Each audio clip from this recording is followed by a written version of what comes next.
India daily का digital platform देख रहे हैं आप और आपके साथ मैं हूं। बिहार को लेकर के जितनी दफा हम चर्चा करते हैं तो बिहार की राजनीति का केंद्र बन जाती है दल बदल की राजनीति। और इस वक्त अगर कहा जाए आज का दिन बेहद खास है, मकर संक्रांति का पर्व मनाया जा रहा है और मकर संक्रांति के साथ साथ दही चूड़ा का जो भोज होता है बिहार में इसे एक अलग नजरिए से देखा जाता है।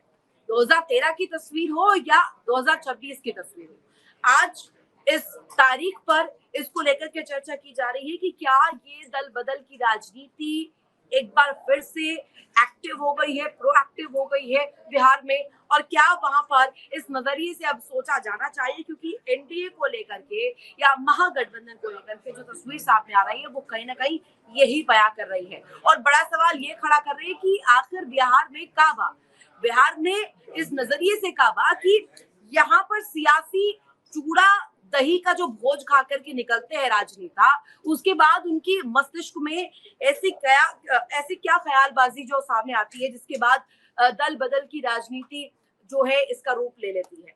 करेंगे इसी पर बड़ी चर्चा। मेरे साथ खास मेहमान जुड़े हुए हैं, फिरोज मंसूरी जी इस वक्त मेरे साथ कनेक्ट है, पॉलिटिकल एनालिस्ट है।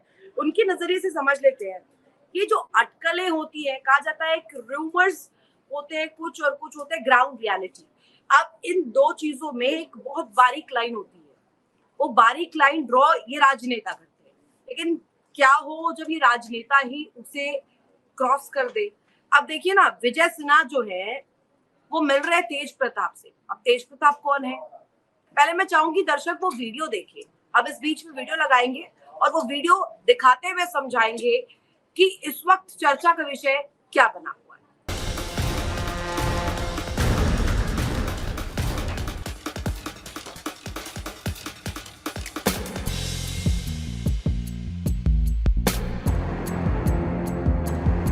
तो वीडियो में ये देखा गया है कि तेज प्रताप यादव विजय सिन्हा के साथ नजर आ रहे हैं, कभी बैठकर मिल रहे हैं, कभी बयानबाजियां दे रहे हैं, ऑन रिकॉर्ड पब्लिक को एड्रेस कर रहे हैं, मीडिया मूवमेंट देखने को मिल रहा है।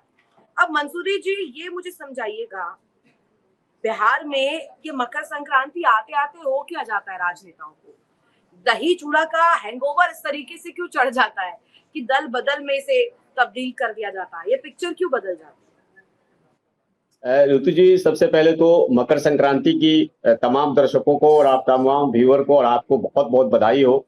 निश्चित तौर पे मकर संक्रांति बहुत ही प्रभावित करता है और सभी लोग इसका इंतजार करते हैं। आम आदमी और खास आदमी सब उस दिन बराबर हो जाते हैं और एक समानता का दिखता है मैसेज। तो एक तो पर्व है और बहुत ही व्यापक पर्व है और आम जनों का पर्व है। इसमें अब राजनीतिक दल को भी एक दूसरे से मिलने का मौका मिलता है। ये वो त्योहार है जब एक संगत और एक पंगत पे लोग आते हैं और धूल विरोधी भी एक दूसरे के साथ पंगत में मिल जाते हैं। तो एक तो हमारी ये परंपरा है, हमारे देश की परंपरा है कि पर्व त्योहारों में हम लोग इसी तरह मिलते हैं। अब है कि उसको लोग सियासत से भी लोग जोड़ते हैं, कुछ लोग सियासत इसमें संभावना तलाशते हैं। तो बहुत ज्यादा संभावना होती नहीं है, लेकिन इसके बावजूद भी आज के दिन के बाद आज शुभ दिन माना जाता है। इसके पहले जो है वो खरमास माना जाता है, आज शुभ दिन है। तो ये शुभ दिन से कोई भी आदमी अपनी राजनीतिक जीवन की शुरुआत करते हैं। जहां तक आपने तेज प्रताप जी के बारे में कहा है, निश्चित तौर पे वो जब घूम रहे थे तो वो भी आज दही चूड़ा का जो है भोज का उन्होंने निमंत्रण दिया था और विजय सिन्हा ही नहीं सबके साथ गए। फिरोज मंसूरी जी, आपने कहा शुभ होता है, खरमास के समय में कोई नई चीज नहीं होती है, नई घोषणा नहीं होती है। अगर प्रशासनिक तौर पर हो, राजनीतिक तौर पर हो या निजी जीवन में भी मैं जोड़ूं तो खरमास के समय में कोई नई शुरुआत नहीं होती है। लेकिन ऐसा क्या हो गया है कि 14 तारीख मकर संक्रांति खरमास खत्म होते ही इस तरीके की हलचल करना, ये इंडिकेट क्या कर रहा है? हमने 2013 में देखा था, लालू यादव से मिले थे नीतीश कुमार, मकर संक्रांति का दिन वो याद कीजिए और आज का मकर संक्रांति का दिन। अब उस दौरान मिले थे नीतीश कुमार और पलट गए थे पलटू बाबू। नहीं, देखिए राजनीति अपने समय और काल के हिसाब से वो बदलती है और परिस्थितियों के हिसाब से बदलती है। बिहार की तत्काल जो राजनीति है वो बहुत मजबूत राजनीति है। एनडीए की सरकार बहुत ही बम्पर वोट से जीत के आई है। सबको पता है कि जनता के सामने हमको काम करना है, मैसेज देना है। और इसीलिए ऋतु जी इसीलिए 16 तारीख से बिहार के माननीय मुख्यमंत्री बिहार यात्रा पे निकल रहे हैं, समृद्धि यात्रा पे निकल रहे हैं। और आज के दिन जो है जी एक मिनट आप समृद्धि यात्रा करिए, बिहार यात्रा करिए, एकल यात्रा करिए, आप पूरे लोगों को लेकर निकलिए, हुजूम निकालिए, जुलूस निकालिए, आप स्वतंत्र है इसे करने के। लेकिन फिर वो गलबैया वाली तस्वीर क्यों सामने आ रही है तेज प्रताप यादव के साथ?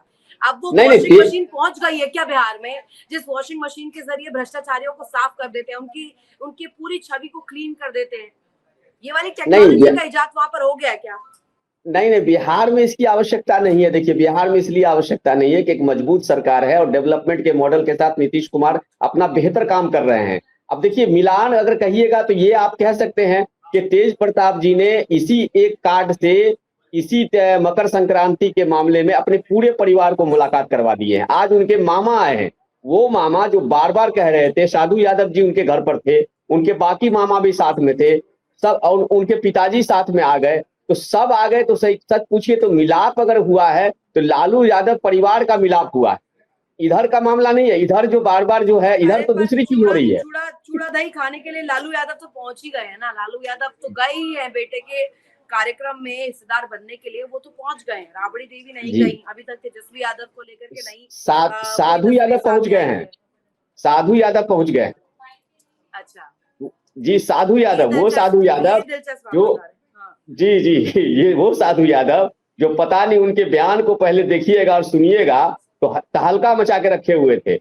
आज मामा भेगना का मुलाकात हो गया है। मान लीजिए आप तो पॉलिटिकल एनालिस्ट हैं, आप तो बदलती तस्वीरों को देखते आए हैं, साल दर साल उसे परखते आए हैं। मुझे ये बताइए, अब ये नजदीकी क्या दिखा रही है? पहले विपक्ष आरोप इसी पर तो लगाता था कि बीजेपी के वॉशिंग मशीन में जाके ये भ्रष्टाचारी जो है साफ हो जाते हैं। अब ये वॉशिंग मशीन क्या ट्रांसफर कर दिए जीत के बाद पटना? नहीं, ये 2019 के बाद एक क्या कहते हैं उसको, प्रोग्रेसिव विकसित राजनीति का एक प्रयोग था जो कल काम नहीं आया। हुआ था कि दिल्ली में कुछ लोग जमा हो गए थे, अभी बीच में कुछ लोग दिल्ली जमा हुए थे और उम्मीद की किरण थी कि कुछ होगा, लेकिन ये जो प्रयोग था वो प्रयोग जो है वह सफल नहीं हो पाया, और जिसका नतीजा है कि अगला प्रयोग जो है वो दही चूड़ा पर आ गए।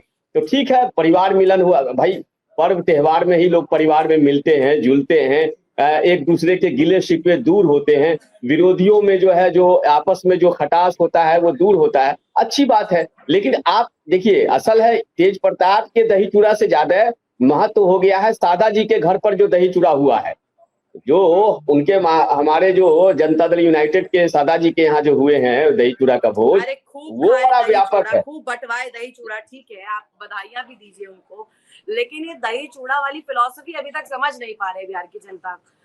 उनके पल्ले नहीं आ रहा है कि ये जो हो रहा है ये हो ही रहा है या करवाया जा रहा है। अब विजय सिन्हा जिनको लेकर के, अगर मैं तस्वीर का हूं, उनके ही क्षेत्र में जब वो चुनाव लड़ने जाते हैं तो गोबर फेंके जाते हैं उन पर, उनके ऊपर मिट्टी के बड़े बड़े गोले बनाकर बॉल्स फेंके जाते हैं, है ना। और अब वो उस भ्रष्टाचारी के सुपुत्र के साथ मिलकर तस्वीर दे रहा है, ऑन रिकॉर्ड पब्लिक मूवमेंट पे लाइट में बाइट दे रहा है। ये क्या बताता है फिरोज मंसूर? नहीं, ये मकर संक्रांति का इफेक्ट है। ये जो इफेक्ट है ना मकर संक्रांति का है, और ये वही इफेक्ट है जब आप जानते हैं कि बिहार में थाली का बड़ा महत्व है। अब हमारे साथी रंजन जी भी आ गए हैं तो वो ज्यादा बेहतर बताएंगे कि बिहार में थाली का कितना महत्व होता है। तो ये तो इसलिए थाली का महत्व है, लेकिन आप ये जान लीजिए। जान ही लेते हैं। रंजन जी बहुत स्वागत है आपका, एलजेपी से हैं। नमस्कार। अब जरा समझाइए, आपकी सहयोगी दल है दोनों ही, बीजेपी भी जेडीयू भी। आप विजय सिन्हा को भी बखूबी जान रहे हैं, सम्राट चौधरी को भी जान रहे हैं, नीतीश बाबू को भी जान रहे हैं, बिहार बा नीतीश कुमार बा। अब बैठेंगे सत्ता पर, वो चाहते हैं इतने दिनों से सत्ता पर बैठना, बैठे हुए हैं। कभी पलटकर महागठबंधन, कभी पलटकर एनडीए खेमा। जैसे ही पता चलता है कि सत्ता जाने वाली है, बदल दीजिए भैया। ये तो खेल हम देखते आ रहे हैं, ये कोई नई बात तो अब है नहीं। लेकिन आपकी सहयोगी दल जो सुबुगाट अभी जो पिक्चर दे रही है, इसका ट्रेलर तो कम से कम विजय सिन्हा ने दे दिया है, जिसमें तेज प्रताप के साथ वो नजर आए हैं। अब क्या दही चूड़ा पर बात बन गई है, साथ ला रहे हैं? देखिए रितु जी नमस्कार, फिरोज भाई को भी नमस्कार। रितु जी, दही चूरा पर पॉलिटिक्स होना, या कई बार आपने देखा होगा रोजा पर भी पॉलिटिक्स होना, ये बिहार के स्वाभाविक प्रक्रिया में रहा है। मैं इससे इनकार नहीं करूंगा, मैं ऑनेस्टली कहना चाहता हूं। लेकिन जब हमारा कुनबा इतना मजबूत है तो हमारे कुनबा को कहीं जाने का मतलब ही नहीं पैदा लेता है, बल्कि हमारे कुनबा में आने अरे के तो लिए काहे जा रहे हैं दिन रात लोग मेहनत कर रहे हैं। नहीं नहीं, तो क्यों जा रहे हैं भ्रष्टाचारी के सुपुत्र के साथ जो चारा नहीं नहीं, घोटाला ये करा? सामाजिक नहीं, लैंड फॉर जॉब स्कैम किया, उनके साथ क्यों तस्वीर खिंचवा रहे हैं? नहीं जाइए, मत खिंचवाइए। बोलिए विजय सनातन। रितु जी, सामाजिक आयोजन में आपको पता है कि जब समाज में कोई भी आयोजन होता है तो आप चाहे किसी भी तरह के लोग हो, जनता ने तो उनको चुना ही है ना, जनता के वोट से तो चुनकर वो सदन में गए ही है ना, तो वो माननीय तो है, लेकिन उनका क्रियाकलाप माननीय रहते हुए अपने जेब भरने का है या जनता के सेवा के लिए है, ये कोर्ट को फैसला करना है, करने दीजिए। लेकिन दिक्कत तो तब आती है ना जब तेज प्रताप यादव ऑन रिकॉर्ड ये बात कहते हैं कि सोचेंगे बीजेपी के साथ जाना है कि नहीं जाना है। वो खुद ही इंडिकेट कर दे रहे हैं, अंदर से थोड़ी सी चिंगारी डाल दे रहे हैं उस आग में। अब तो उनकी और बीजेपी की आपस की क्या बात है, इससे हमारी पार्टी का तो कोई लेना देना नहीं है। लेकिन मैं आपको एक चीज जरूर बता देना चाहता हूँ रितु जी, महागठबंधन में जितने भी नेता, चाहे वो चुनाव जीते हों या चुनाव हारे हों, कंफर्टेबल तो नहीं है। क्योंकि कंफर्टेबल इसलिए नहीं है क्योंकि नेतृत्व और नीति दोनों स्पष्ट नहीं है। आपने देखा होगा कि चुनाव जब हो रहा था उस समय में महागठबंधन के एक एक कैंडिडेट अब इस तरीके से आपस में लड़ रहे थे कि जनता भी कंफ्यूज थी, वर्कर भी कंफ्यूज थे कि हम वोट कांग्रेस के लिए मांगे कि आरजेडी के लिए। सहयोगी दल है ना बीजेपी, आपकी सहयोगी दल है, बोलिए ना, इसको लाइए इस चीज को लाइट में, कहिए कि ना घूमे उनके साथ, ना पिक्चर के तो आपने कहा कि सामाजिक कार्यक्रम है उसमें मिल लिए, इसका जवाब तो तस्वीर आती है कि बैठ करके सोफे पे बातचीत हो रही है, प्रॉपर तस्वीरें खिंचवा रहे हैं ऑन रिकॉर्ड। जेजेपी का क्या होगा तेज प्रताप की पार्टी का? रितु जी, ये तो बीजेपी का प्रवक्ता इसका जवाब ज्यादा अच्छे से देगा कि आपस में उन लोग का क्या बातचीत है। लेकिन मैं आपको इतना जरूर कह रहा हूं कि ये तो मोदी जी के नेतृत्व का और नीतीश कुमार जी के कुशल कार्यशैली का नतीजा, हमारे नेता के ऑरा का नतीजा है कि एनडीए में आज के डेट में जब लालू परिवार के लोग ही आना चाहते हैं तो सोचिए ना कि हमारे जो दल है, गठबंधन है, उसने क्या कार्य किए हैं और क्या ऑरा रहा है हमारे नेताओं का। तो निश्चित रूप से मैं इस पर कोई टिप्पणी नहीं करूंगा कि वो जाना चाहते हैं नहीं जाना चाहते, बात हुई है नहीं हुई है। लेकिन मैं आपको एक बात स्पष्ट कर देना चाहता हूं कि महागठबंधन के हर एक नेता अपने आप को ठगा हुआ महसूस कर रहा है। परिवार हो चाहे जो उनके बीच के लोग हों, वो चाहे वो जीते हों या हारे हों, वो दोनों परेशान है नेतृत्व से। कुछ ना कह पा रहे हो या ना कहना चाह रहे हो, दोनों ही चीजें हैं, लेकिन ये चालबाजियां आप जनता बखूबी समझ रही हैं। और ये मकर संक्रांति के आयोजन, इनका मतलब क्या होता है? साथ में बैठकर साथ में बातें कर जाना। पहले तो चाय पर चर्चा ही होती थी, अब तो मकर संक्रांति में दही पर चर्चा हो जाती है, दही चूड़ा पर। और ये हम देख रहे हैं, ये बहुत कॉमन चीज हो चुकी है, चाहे 2013 की बात हो, 2014 दही के खटास, रितु जी, दही के खटास पर बात हो रही है, गुड़ के मिठास पर भी बात होनी चाहिए।